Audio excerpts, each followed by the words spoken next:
Hello everyone, welcome back to my channel. दोस्तों, प्रस्तुत है आज की ब्रेकिंग न्यूज़। अगले 2 दिन भीषण ठंड की भविष्यवाणी, फरवरी में भारी बारिश की संभावना। प्रधानमंत्री से पुरानी पेंशन बहाल करने की मांग। बीएड शुल्क पाने को करना होगा इंतजार। आज से खुलेंगे स्कूल, प्री बोर्ड और वार्षिक परीक्षा कराने की तैयारी। शिक्षक भर्ती के अचयनितों ने सरकार के खिलाफ खोला मोर्चा। यूपी विधान परिषद चुनाव का कार्यक्रम बदला।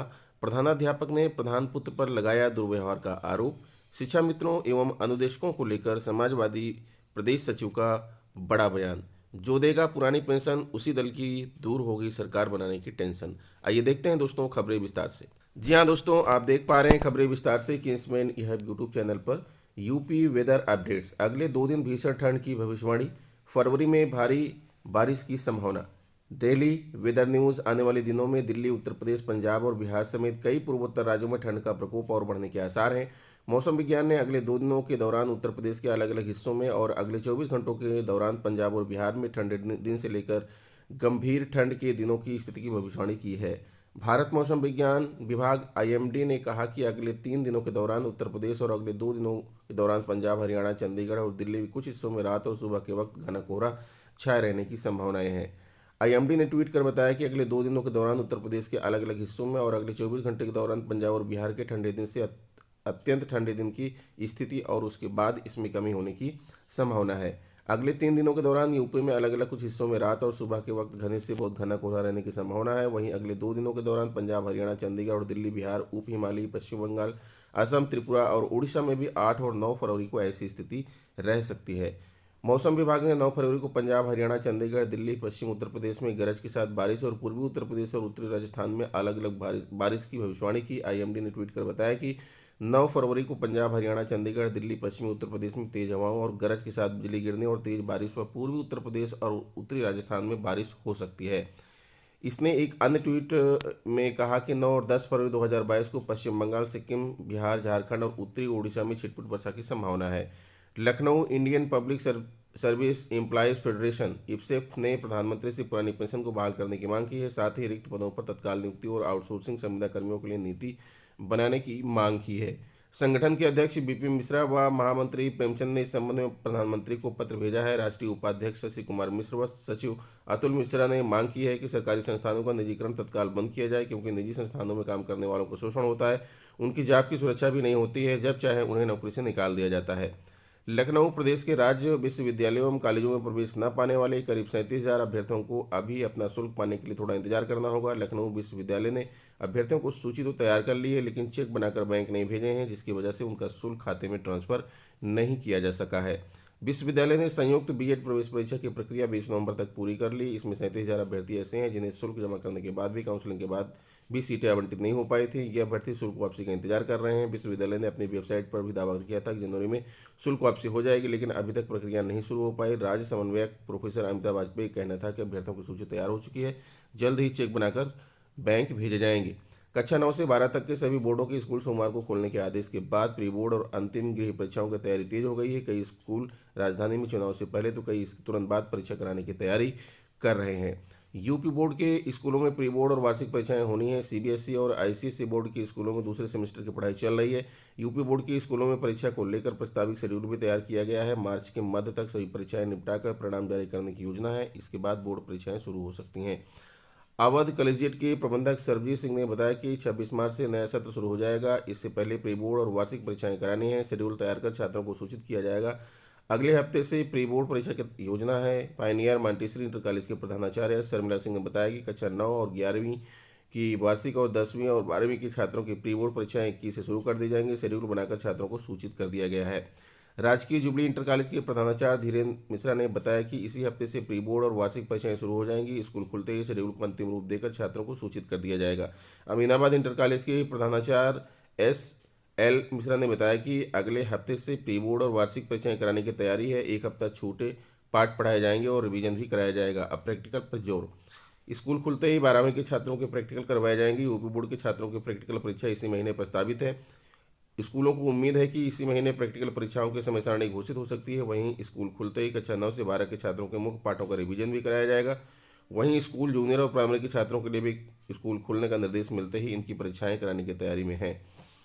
प्रयागराज बीएड एवं टीटी 2011 के क्वालिफाई और 72,800 शिक्षक भर्ती के अचयनित अभ्यर्थियों ने प्रदेश सरकार के खिलाफ मोर्चा खोल दिया है। बरसों तक शिक्षक भर्ती प्रक्रिया में शामिल होने से वंचित रह गए इन अभ्यर्थियों ने रविवार को चंद्रशेखर आजाद पार्क में बैठक की। अभ्यर्थियों के प्रतिनिधिमंडल ने समाजवादी पार्टी के जिला कार्यालय में ज्ञापन देकर सपा को समर्थन की घोषणा की। जिलाध्यक्ष ने उन्हें आश्वस्त किया कि सपा की सरकार बनी तो अभ्यर्थियों को न्याय मिलेगा।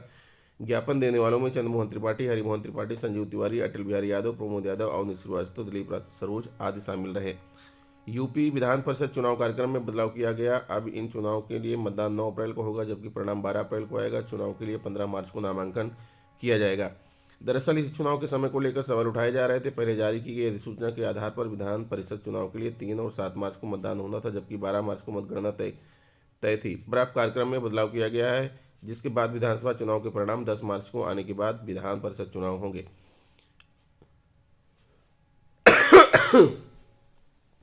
शनिवार को यूपी विधान परिषद के स्थानीय निकाय प्राधिकारी क्षेत्रों के चुनाव में प्रेक्षक नियुक्त करने के लिए राज्य सरकार की ओर से भेजी गई आईएएस अधिकारियों की सूची को केंद्रीय निर्वाचन आयोग ने नामंजूर कर दिया। आयोग ने राज्य सरकार को 50 अफसरों की नई सूची उपलब्ध कराने के निर्देश दिए हैं। बताया जा रहा है कि राज्य सरकार ने 1 फरवरी को अफसरों का पैनल आयोग को भेजा था। सूत्रों ने बताया कि आयोग ने राज्य सरकार की सूची को अस्वीकार कर दिया है। आयोग के सचिव सौम्यजीत घोष ने इस संबंध में प्रदेश के मुख्य निर्वाचन अधिकारी को पत्र लिखकर 50 वरिष्ठ आईएएस अधिकारियों की दूसरी सूची उपलब्ध कराने को कहा गया है कि सूची में वह अधिकारी शामिल नहीं किए जाएंगे जो विधानसभा चुनाव से जुड़े हैं। यदि वरिष्ठ आईएएस अधिकारियों की संख्या कम है तो जितने अधिकारी कम हैं उतने वरिष्ठतम पीसीएस अधिकारियों के नाम शामिल किए जा सकते हैं, बशर्ते हुए विधानसभा चुनाव की जिम्मेदारी से न जुड़े हों। मुख्य निर्वाचन अधिकारी ने यह पत्र शासन को भेज दिया है। भटनी क्षेत्र के गौनरिया प्राथमिक विद्यालय पर तैनात प्रधानाध्यापक ने प्रधान के पुत्र पर दुर्व्यवहार का आरोप लगाया है। शुक्रवार को प्राथमिक शिक्षक संघ के पदाधिकारियों के साथ थाने पर उन्होंने शिकायत की। पीड़ित ने जिलाधिकारी व बेसिक शिक्षा अधिकारी से भी शिकायत की है। प्राथमिक शिक्षक संघ ने आरोपित के खिलाफ कार्रवाई की मांग की है। भटनी नगर निवासी नागेश मणि त्रिपाठी गौनरिया प्राथमिक विद्यालय पर प्रधानाध्यापक हैं। तहरीर में उन्होंने कहा है कि वह बृहस्पतिवार को स्कूल गए। प्रधान के पुत्र अपने लोगों के साथ विद्यालय की दीवार से सटाकर चबूतरा बनवा रहे थे। नियम का हवाला देकर प्रधानाध्यापक ने विरोध किया तो प्रधान के पुत्र आग बबूला हो गए और मारपीट पर उतारू हो गए। उधर प्रधान पुत्र ने बताया कि आरोप बेबुनियाद है। विरोध पर निर्माण कार्य बंद कर दिया गया। अधिकारियों से आदेश मिलने के बाद ही कार्य कराए जाएंगे। इस बाबत प्रभारी यशो महेंद्र मोहन मिश्र ने बताया कि शिकायत मिली है, जांच कर कार्रवाई की जाएगी। शिक्षा मित्र एवं अनुदेशकों को लेकर समाजवादी प्रदेश सचिव का बड़ा बयान, जानिए क्या कहा उन्होंने। वर्तमान भाजपा सरकार बीजेपी का लोकतांत्रिक ढांचे से कोई लगाव नहीं है और आम जनमानस के दुख दर्द से भी इन्हें कुछ लेना देना नहीं है। ये लोग सिर्फ सत्ता में बना रहना चाहते हैं। चुनावी सफलता के लिए जनता को कुचलने और देश को तबाह करने वाली नीतियों को अपनाने में भाजपा को कोई संकोच नहीं है। उक्त बातें सपा समाजवादी के प्रदेश सचिव विवेक रंजन ने शनिवार को महाकवि सूर्यकांत त्रिपाठी निराला और बसंत पंचमी के अवसर पर जनपद के युवा एवं छात्रों को सोशल मीडिया के माध्यम से संबोधित किया। उन्होंने प्रदेश में भर्तियों और छात्र संघ चुनाव रोके जाने का जिक्र करते हुए कहा कि छात्र संघ राजनीति की नर्सरी है। छात्र संघ हमारे लोकतांत्रिक प्रणाली को मजबूत करने का एक मजबूत स्तंभ है। सत्ता में बैठे लोग ऐसी संस्थाओं को अतिक्रमित कर लोकतंत्र को पंगु बनाने का सपना देख रहे हैं, जिसके खिलाफ छात्रों और युवाओं को एकजुट होकर जवाब देना होगा।